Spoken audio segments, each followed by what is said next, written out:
Добър ден, ученици! Днес с вас ще опознаем света на животните и ще разширим изучените знания от първи клас. Ще говорим за различните видове животни, техният начин на живот и за отношението на човека към тях. Животните, също като растенията, са част от живата природа. Може да ги срещнем в гората, полето, фермите и нашите домове. Погледнете дъската. Кои животни са показани на първото изображение?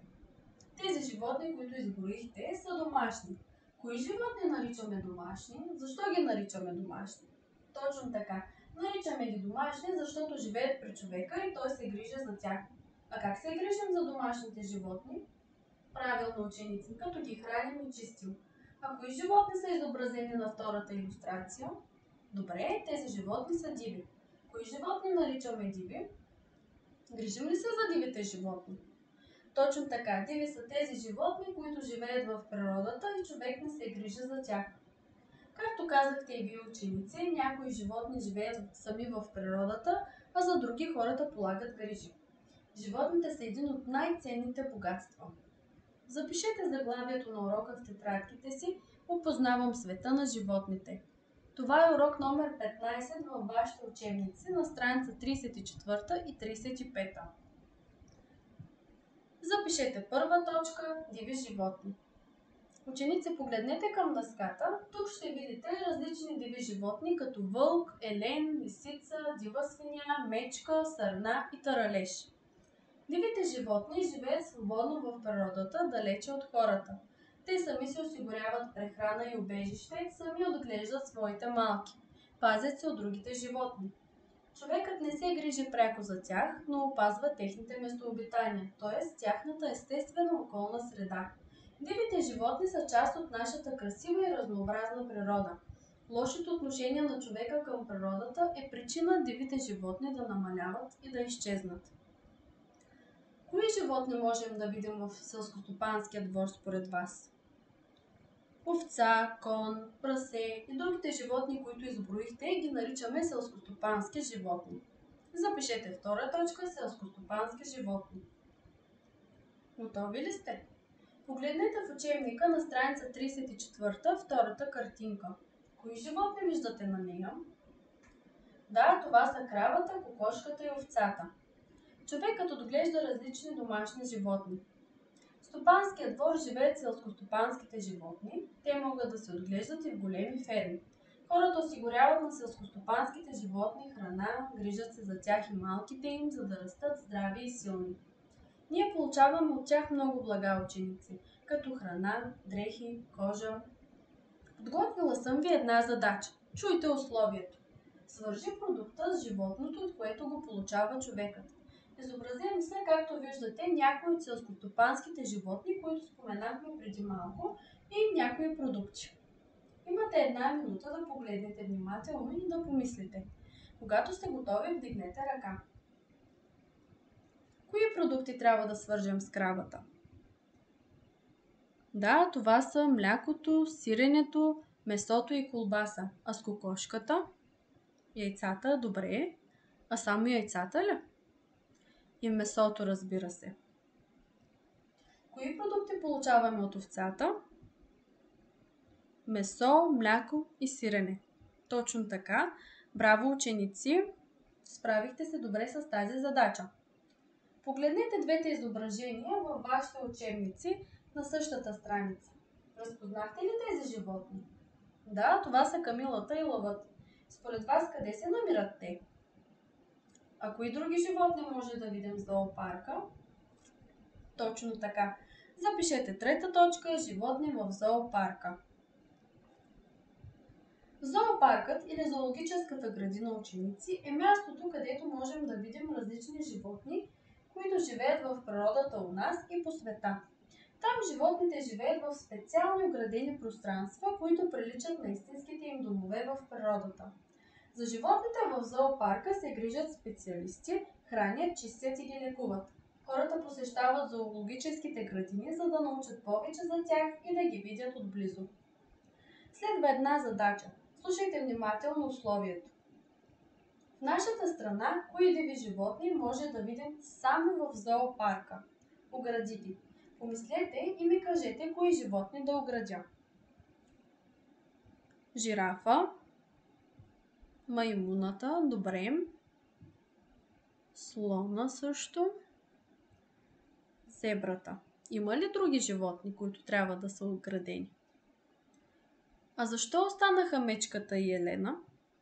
Точно така, ученица, защото в нашата страна, освен в зоопарка, мечката и Елена може да ги видим и в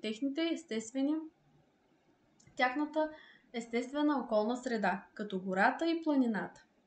Браво, справихте се отлично с тази задача. А вие посещавали ли сте зоопарк? Знаете ли, че там също има правила, които трябва да спазваме? Сега ще ви разкажа една история. Слушайте внимателно и помислете кои правила не са спазени в зоопарка. В една зоологическа градина живееше един слон на име Максим. Той беше голям, мъдър и дружелюбен слон. Всеки ден посетителите се събираха около неговата клетка, за да го видят, а Максим често махаше с хобота си, сякаш ги поздравяваше. Един ден в зоологическата градина дойде Бойко. Малко момче, което искаше много да види животните там. Той спираше при маймуните и папагалите, надничаше в клетката на лъвовете. Най-чудно му се видя слончето Максим с дългия си хобот. Вместо да наблюдава с възхищение голямото животно, Бойко се опита да привлече вниманието му по неприятен начин. С една дълга пръчка го бодна по хобота. Максим подскочи от болка и обърна хобота си към момчето, сякаш искаше да го предупреди за неговата постъпка. Непослушното момче се изсмя и избяга, а слона запомни неговата лоша постъпка. Седмици по-късно, когато Бойко отново посети зоопарка, отиде до клетката на слона. Максим го разпозна и реши да му даде един урок. Слонът внимателно напълни хобота си с вода и я изля върху момчето. Всички наоколо започнаха да му се смеят. Учуден и засрамен от постъпката на слона, момчето избяга. След тази случка Бойко никога повече не се осмели да нарани някое животно. А Максим? Той продължи да маха с хобота си към добрите посетители в зоопарка, радвайки се на техните усмивки. Чухте историята, ученице, за умното слонче. Нека първо да се запознаем с правилата в зоологическата градина и след това вие ще ми кажете кои от тях Бойко нарушил. Правилата в зоологическата градина.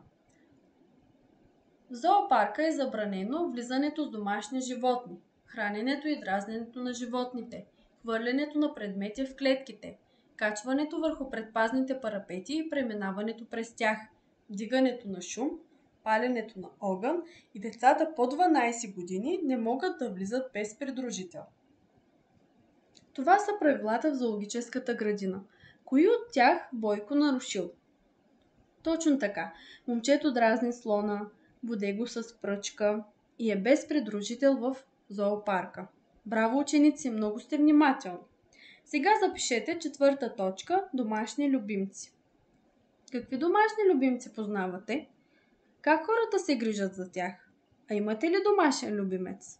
Чудесно, повечето от вас си имат домашни любимци. Домашните любимци живеят с нас в нашите домове. Те са приятна компания за всеки член от семейството. Домашните любимци се радват на любовта и грижите на своите стопани. Сега ще ви покажа две кучета. Вашата задача е да разпознаете кое е бездомно и кое си има стопани. Гледайте внимателно и помислете. След това ще кажете по какво сте ги разпознали. Какво е първото куче според вас?